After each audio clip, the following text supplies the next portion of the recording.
नमस्कार दोस्तों, आप सभी का स्टडी फॉर यूपीएससी पीसीएस में स्वागत है। बिहार स्पेशल के मैं एमसीक्यू कल करवा रहा था आपको, और जिसमें 70 एमसीक्यू मैंने करवा दिए थे।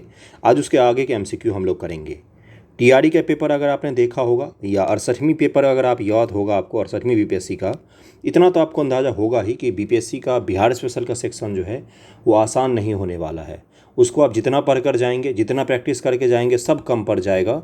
फिर भी एक आध सवाल आपको ऐसे ही मिलेंगे जिसको आप नहीं कर पाएंगे। तो जो आते हैं, जो आसान है, या हम क्या कर सकते हैं कि जो आसान है उसको सही करने की कोशिश कर सकते हैं, या तो फिर ऐसा कर सकते हैं कि मैक्सिमम सेक्शन को टच करके जाया जाए। बिहार स्पेशल का कोई भी ऐसा फैक्ट जो ना हो जो हमसे छूट जाए, मैक्सिमम से मैक्सिमम को कवर करने की कोशिश कर सकते हैं। हम लोग तो यही कर सकते हैं अभी। कम से कम हम तो ऐसा नहीं कर सकते, नहीं 100% श्योर हैं, ऐसा कोई भी नहीं कर सकता है। ओके, तो उसको कवर करने का क्या तरीका होता है? या तो 10 बुक आप पढ़ लो, क्राउन पढ़ लो, इम्तियाज़ अहमद पढ़ लो, केबीसी नैनो पढ़ लो, दृष्टि पढ़ लो, या कोई और बुक आती तो वो भी पढ़ लो। या तो फिर आप एमसीक्यू तन मन धन से बिहार स्पेशल के 1000 1500 लगा लो और एग्ज़ाम में चले जाओ आराम से। तो इन दोनों में से एमसीक्यू लगाना ज़्यादा आसान होता है, तो वही हम लोग करेंगे। लेकिन एक चीज़ ध्यान रखिएगा, अगर आप वीडियो को एक बार कर रहे हैं, उसके बाद वापस आप एमसीक्यू को उल्टा कर नहीं देख रहे, तो कोई बेनिफिट नहीं होने वाला है। आप एग्ज़ाम में जाकर ये भूल जाएंगे कि मेहसाना और नागपुरी किस जानवर की नस्लें हैं। वहाँ पर जाके आपको याद आएगा कि गाय माता की नस्लें हैं क्या ये, कि भैंस की नस्लें हैं। तो इसलिए ध्यान रखिएगा, रिवीजन पर ज़रूर फोकस कीजिएगा। ओके, चलिए शुरू करते हैं। पहला का आंसर तो 70 का आंसर तो पता ही था, 70 मैंने बता दिया था। 70 का आंसर क्या था भाई? तो ये मेहसाना जो है ये भैंस की नस्लें हैं जो बहुत अच्छी दूध देती है। 71 नंबर सवाल से चलते हैं हम लोग। क्या है कि बिहार में चीनी मिलों का संकलन बिहार के किस कृषि जलवायु क्षेत्र में अधिक है? बिहार के किस कृषि जलवायु क्षेत्र में चीनी मिल आपको ज़्यादा दिखते हैं? तो 71 का आंसर क्या हो जाएगा? देखिए, ये बिहार है। ये बिहार में नदी बह रही है। बिहार का पश्चिमी चंपारण और तिरहुत का जो रीजन है ना, इसमें आपको मैक्सिमम चीनी का क्षेत्र दिखता है। तो उत्तर पश्चिम का जलवायु क्षेत्र जो है ये उत्तर पश्चिम का इलाका हो गया, यहाँ पर हो जाएगा 71 का आंसर हो जाएगा ए। अगला है कि बिहार का पहला जैविक गांव केडिया किस जिले में स्थित है? बताइए, एक बार आप लगाने की कोशिश तो कीजिए, बाकी तो मैं बताऊंगा ही आपको। 72 का आंसर हो जाएगा ए, जमुई में स्थित है। कहाँ पर है? तो ये जमुई में स्थित है। अगला है कि बिहार के किन उत्पादों को जीआई टैग मिला हुआ है? तो 73 का आंसर बताइएगा। इधर अंग्रेजी में भी आंसर सवाल लिखा हुआ है, तो आप उसको भी पढ़ सकते हैं। जीआई टैग को तो अंग्रेजी में जीआई टैग ही बोलते हैं, है ना। बताइए इसका आंसर क्या हो जाएगा? 73 का आंसर क्या हो जाएगा? देखिए, इसमें से जर्दालू आम, मरचा चावल को भी मिला हुआ है, मघी पान को भी, या कतरनी चावल को भी मिला हुआ है। तो इसका आंसर हो जाएगा सी। 1 2 3 4 आंसर हो जाएगा। केंद्र सरकार द्वारा बिहार में केला अनुसंधान केंद्र कहाँ पर स्थापित किया जा रहा है? तो 74 का आंसर आप लोग मुझे बताएंगे। 2017 में बिहार के डैश जिले के गौरौल में, कौन सा जगह? गौरौल में स्थापित किया जा रहा है। कौन सा जिला का बताइए, अब तो बता ही दीजिए। वैशाली जिला में है गौरौल जगह। गौरौल को भी ध्यान में रखिएगा। और 2017 में स्थापित किया गया था। ये कब किया गया? 2017 में स्थापित किया गया था। राजेंद्र कृषि विश्वविद्यालय पूसा को अक्टूबर 2016 में केंद्रीय कृषि विश्वविद्यालय का भी दर्जा दिया गया था। इसको भी ध्यान में रखिएगा। बिहार राज्य दुग्ध सहकारी संघ लिमिटेड कॉम्फेड के बारे में निम्नलिखित कथनों पर विचार कीजिए। एक बार विचार करके देखिए आप, बाकी तो मैं आपको बताऊंगा ही।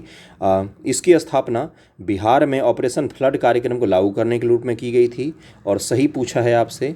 इसका लक्ष्य बिहार में आनंद पर्यटन पर डेयरी विकास करना था। आनंदा लिखना चाहिए था, आनंद डिस्ट्रिक्ट है जो गुजरात में है, और वहाँ पर जो आप ये सुनते हो, अमूल का नाम सुना है आपने, या और भी बहुत सारे दूध सहकारी संघों का वहाँ पर विकास हुआ था।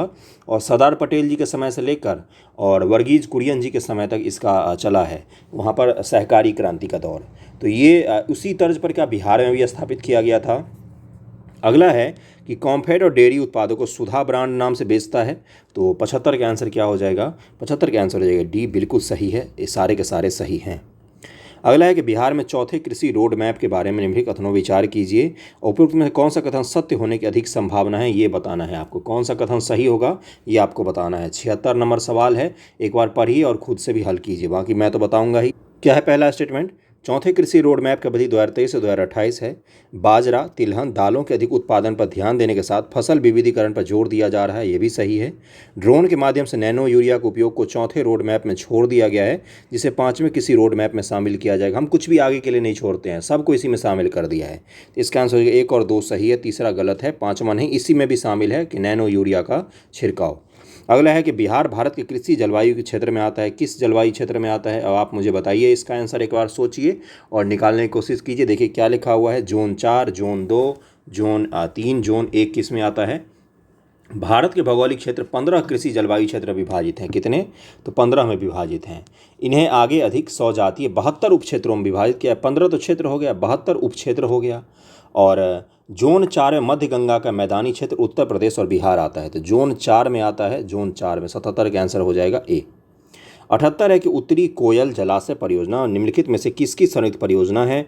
एक बार आप भी करने की कोशिश तो कीजिए, गलत होगा तो मैं तो बताऊंगा ही। 78 का आंसर क्या हो जाएगा? ये कहाँ पर है? तो 78 का आंसर हो जाएगा ए, बिहार झारखंड का। मध्य प्रदेश बिहार उत्तर प्रदेश के बीच सोन नदी से संबंधित जल बंटवारा समझौता कब हुआ था? 79 का आंसर क्या हो जाएगा? ये 1973 ईस्वी में हुआ था, 73 ईस्वी में हुआ था। और मध्य प्रदेश उत्तर प्रदेश बिहार राज्य की सरकारों ने संयुक्त रूप से 1973 बांध के निर्माण के लिए बाण सागर समझौते पर हस्ताक्षर किया था। बिहार को सोन नदी से 7.75 एमएमए पानी आवंटित किया गया है, जिसमें 1.0 एमएएफ बाण सागर बांध के भंडारण से बिहार को दिया जाता है। कोसी नदी किस घाटी के पास पहाड़ को पार करके मैदान में प्रवेश करती है? 80 का आंसर क्या हो जाएगा? 80 का आंसर हो जाएगा ये, चतरा के पास प्रवेश करती है। कोसी नदी 3 धाराओं अर्थात सुन कोसी, अरुण कोसी, तमोर कोसी के संगम से बनती है। ये सभी धाराएं नेपाल और तिब्बत के हिमालय क्षेत्र से निकलती हैं। संगम के बाद कोसी लगभग 10 किलोमीटर तक संगीन घाटी में बहती है और चतरा के पास मैदानी इलाके में प्रवेश कर जाती है। जैसे गंगा कहाँ पर मैदानी इलाके में आती है? तो हरिद्वार। पिछले साल गया था मैं दिसंबर में, 21 डुबकी लगा के आया था हरिद्वार से।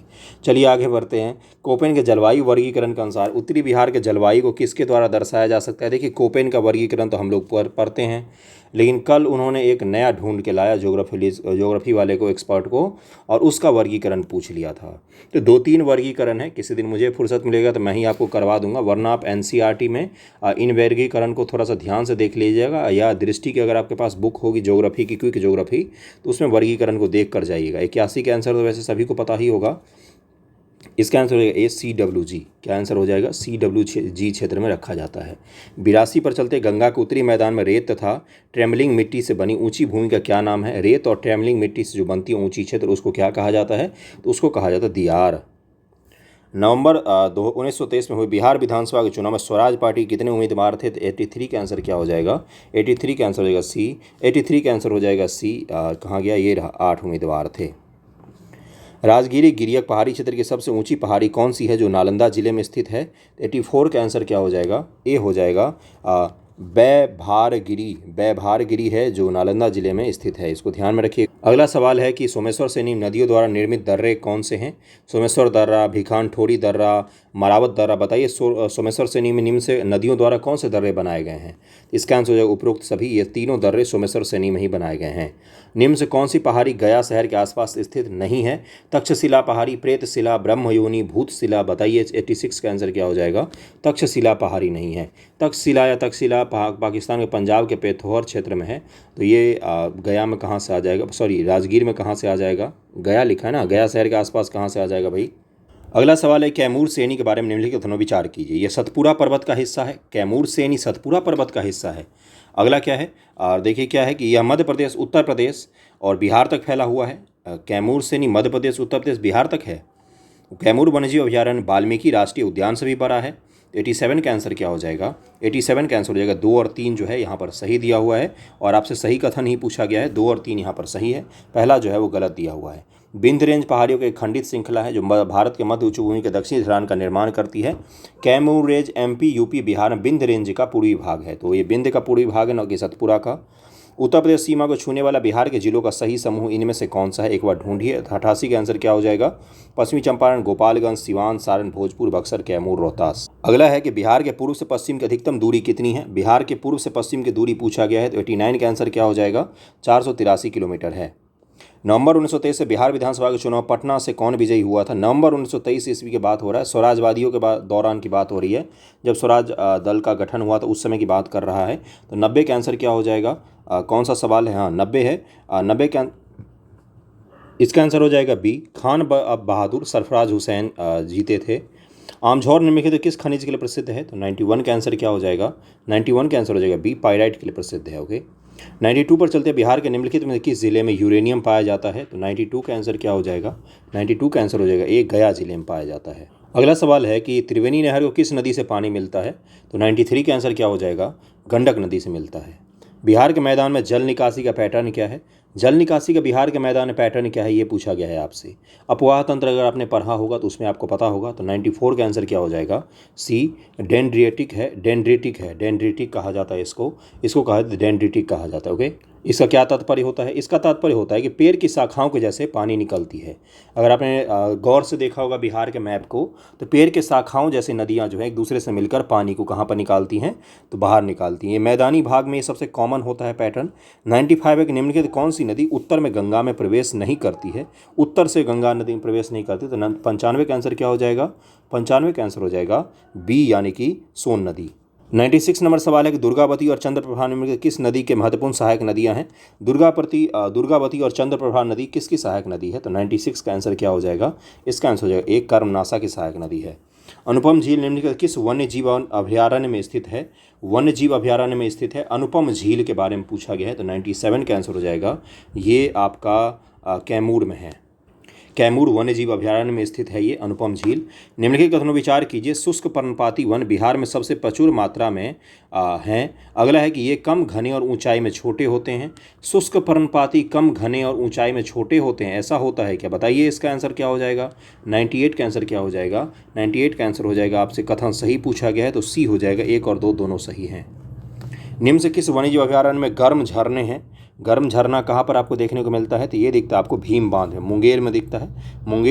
मुंगेर में। ओके, 100 नंबर सवाल है कि बिहार का कौन सा कृषि जलवायु क्षेत्र सूखाग्रस्त है?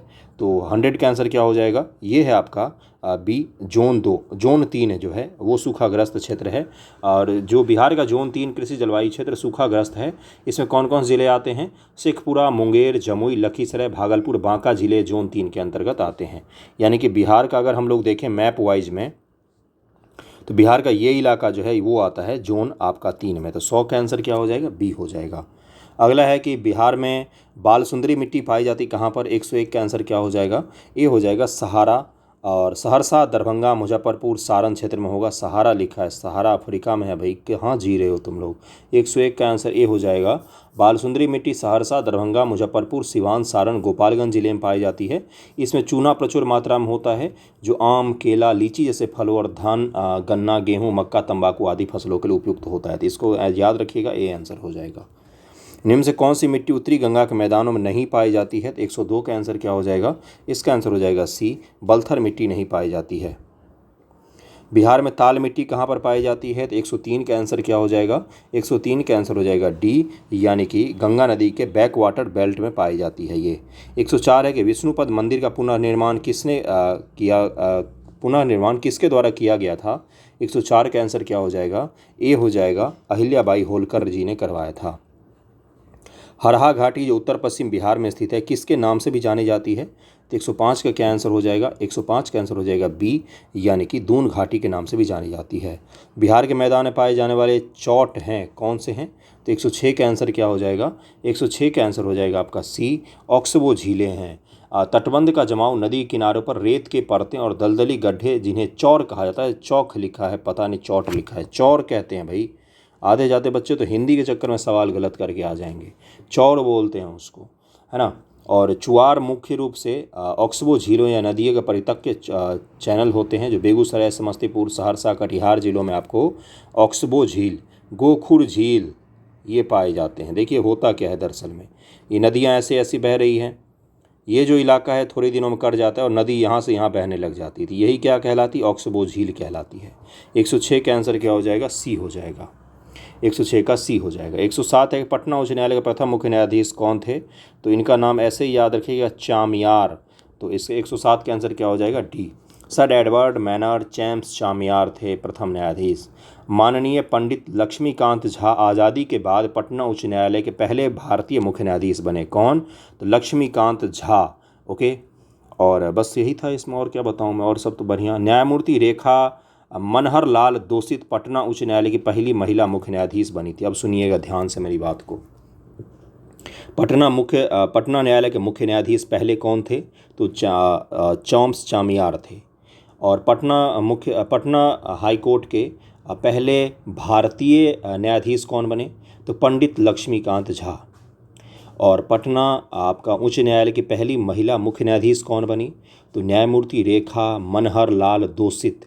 न्यायमूर्ति रेखा मनहर लाल दोषित।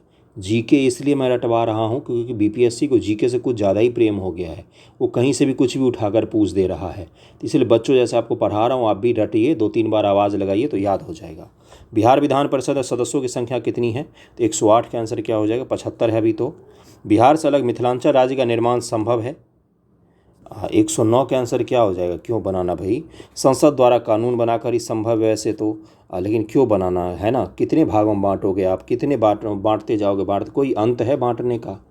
मिथिलांचल राज्य, मैं भी मिथिलांचल से हूँ लेकिन कभी नहीं इसका मैं समर्थक रहा कि अलग राज्य पर कहाँ तक बांटोगे, है ना? फिर अगले बार आप बोलोगे मिथिलांचल को भी बांटते हैं, पूर्वी मिथिलांचल अलग, पूर्णिया वाले बोलेंगे हम नहीं रहना चाहते, और पश्चिमी मिथिलांचल अलग। तो बांटिए, कहाँ तक बांट सकते? देखिए वैसे बांटना हो तो कौन बांटेगा? संसद ही बांट सकता है। 110 है कि बिहार विधानसभा में अनुसूचित जाति के लिए कितनी सीटें आरक्षित हैं? तो 110 का आंसर क्या हो जाएगा? 110 का आंसर हो जाएगा बी, 38 सीटें आरक्षित हैं ओबीसी के लिए, सॉरी एससी के लिए आरक्षित हैं, और एसटी के लिए 2 सीटें हैं। एसटी के लिए 2, एससी के लिए 38 सीटें आरक्षित हैं। बिहार के प्रथम हरिजन मुख्यमंत्री कौन थे? तो 111 का आंसर क्या हो जाएगा? सी, भोला पासवान शास्त्री थे। 112 है कि बिहार में अब तक कितनी बार राष्ट्रपति शासन लगाया गया है? तो 112 के आंसर क्या हो जाएगा? सी, 8 बार अब तक राष्ट्रपति शासन लगाया जा चुका है। 113 है कि बिहार में लागू प्रथम राष्ट्रपति शासन के दौरान राज्यपाल कौन थे? तो 113 का आंसर क्या हो जाएगा? नित्यानंद कानून वो थे, और ये 68 ईस्वी में लगाया गया था पहली बार। तारीख भी बता दूं, 29 जून 1968। अगला है कि बिहार पंचायती राज अधिनियम 2006 में 2 ग्राम सभाओं के बैठक के बीच अधिकतम अवधि कितनी निर्धारित है? तो 114 का आंसर क्या हो जाएगा? सी हो जाएगा, 3 महीने निर्धारित है। कितना? तो 3 महीने निर्धारित है। 115 है कि बिहार नगर पालिका अधिनियम कब पारित हुआ था? तो 115 का आंसर हो जाएगा सी, 2007 में पारित हुआ था। नीतीश कुमार पहली बार मुख्यमंत्री कब बने थे? तो 116 का आंसर क्या हो जाएगा? सी, 2000 ईस्वी में बने थे। कब बने थे? 2000 ईस्वी में केंद्र वाजपेयी सरकार के आदेश पर नीतीश कुमार पहली बार बिहार के मुख्यमंत्री बने। 117 है कि बूढ़ी गंडक नून बया गंगा लिंक योजना से कौन से जिले लाभान्वित होंगे?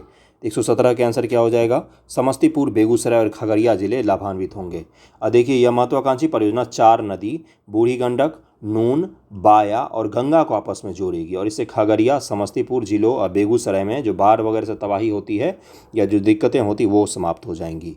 118 नंबर सवाल पर चलते हैं। बिहार में 2021-2022 में कुल फसली क्षेत्र में क्षेत्रफल का हिस्सा क्या है? तो अनाजों की फसल सबसे ज़्यादा है, उसके बाद दालें हैं, उसके बाद गन्ना है, तो ये आंसर हो जाएगा गन्ना तीसरे स्थान पर है। क्षेत्रफल के हिसाब से किसको कितने बोया है वो पूछा गया आपसे। सियाराम सिंह दल में हथियार चलाने का प्रशिक्षण कौन देता था? 119 का आंसर क्या हो जाएगा? नित्यानंद सिंह और पार्थ ब्रह्मचारी सियाराम सिंह दल में हथियार चलाने का प्रशिक्षण देते थे। तो 119 का आंसर क्या हो जाएगा? बी, नित्यानंद सिंह यहाँ पर आंसर हो जाएगा, और पार्थ ब्रह्मचारी भी थे जो सियाराम सिंह दल में हथियार चलाने का प्रशिक्षण देते थे। और एक चीज़ बताऊँ मैं, आप में से बहुत लोगों को नहीं पता होगा, सियाराम सिंह दल जो है ये क्विट इंडिया मूवमेंट के दौरान भागलपुर ज़िले में इसको फाउंड किया गया था। कहाँ पर? तो भागलपुर ज़िले में इसको फाउंड किया गया था। और इंडियन कल्चर गवर्नमेंट के वेबसाइट पर अगर आप जाएंगे तो वहाँ पर डिटेल में इसके बारे में लिखा हुआ है, इसलिए इंपॉर्टेंट है, इस बार के लिए ध्यान रखिएगा इसको। सियाराम सिंह दल कहाँ पर?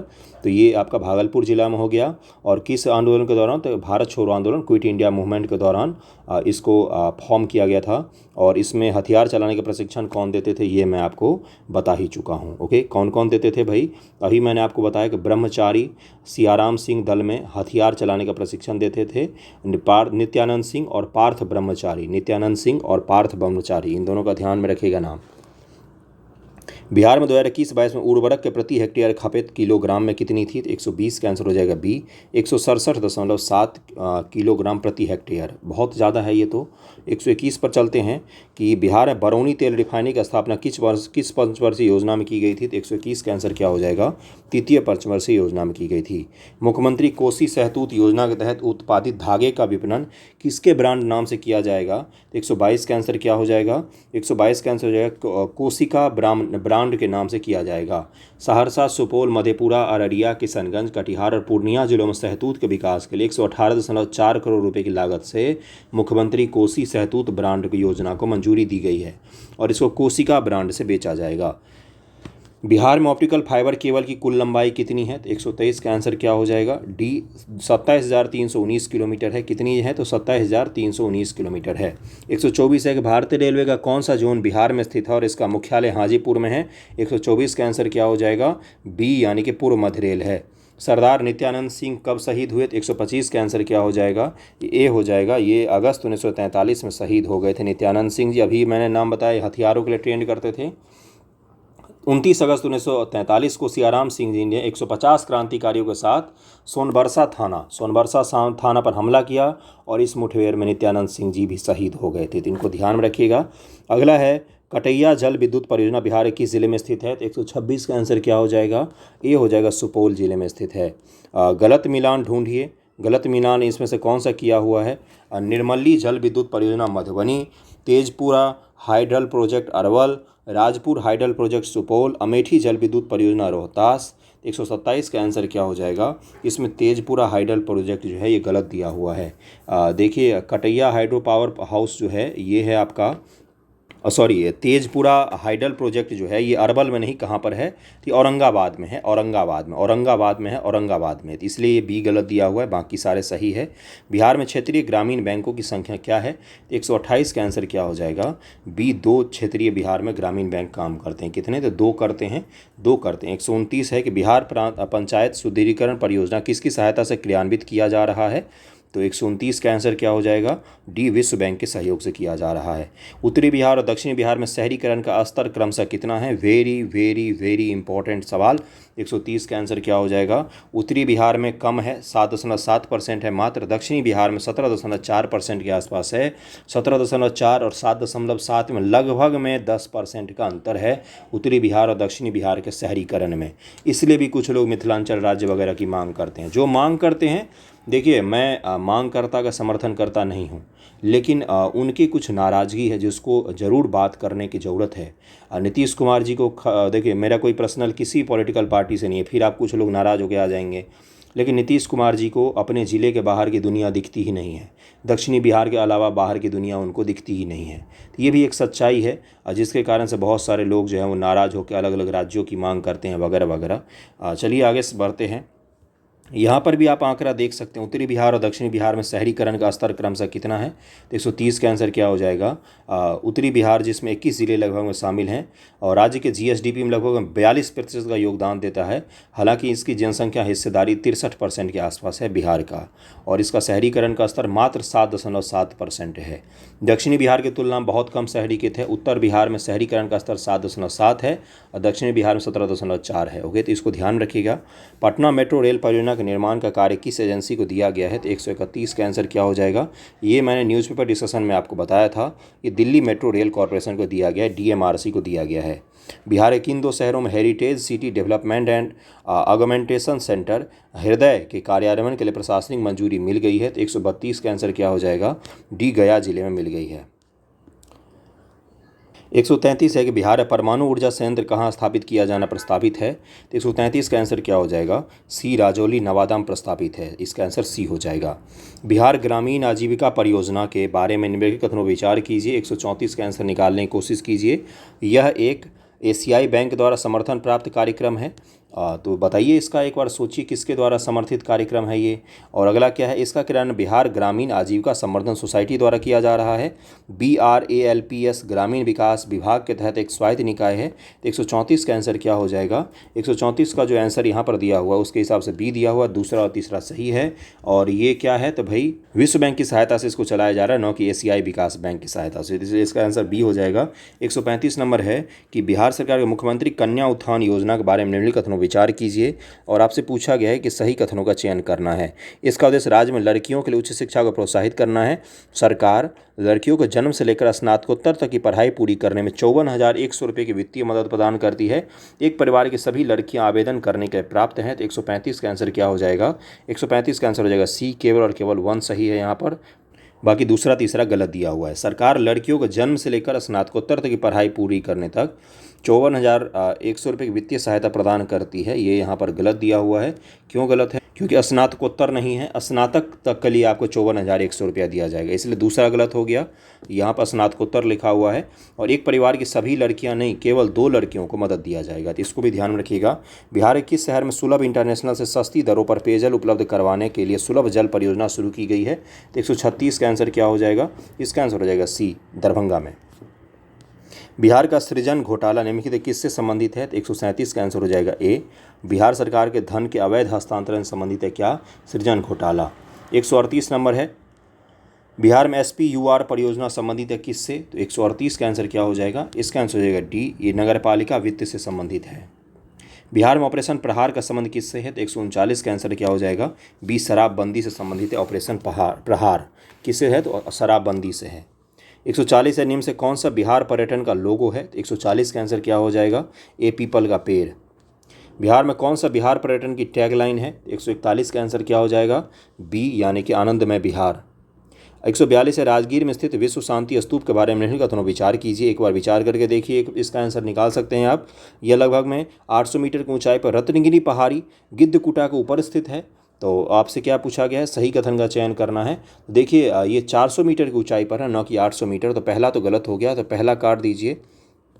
उसके बाद से है कि यह गिरधाकुटा में है, जहाँ बुद्ध ने मौर्य राजा बिंबिसार को बौद्ध धर्म में परिवर्तित किया था। इसे 1969 में जापानी भिक्षु फूजी गुरुजी ने बनवाया था। तो 142 का आंसर क्या हो जाएगा? 142 का आंसर ए, दूसरा और तीसरा सही दिया हुआ है। 143 है कि बिहार में चिकित्सकीय पर्यटन के बारे में निम्नलिखित कथनों विचार कीजिए। नालंदा और मुंगेर में एक्वा थेरेपी आधारित कल्याण केंद्र विकसित किए जा रहे हैं, और कारण है कि सल्फर युक्त गर्म झरने शारीरिक बीमारियों को ठीक करते हैं और अच्छे स्वास्थ्य को बढ़ावा देते हैं।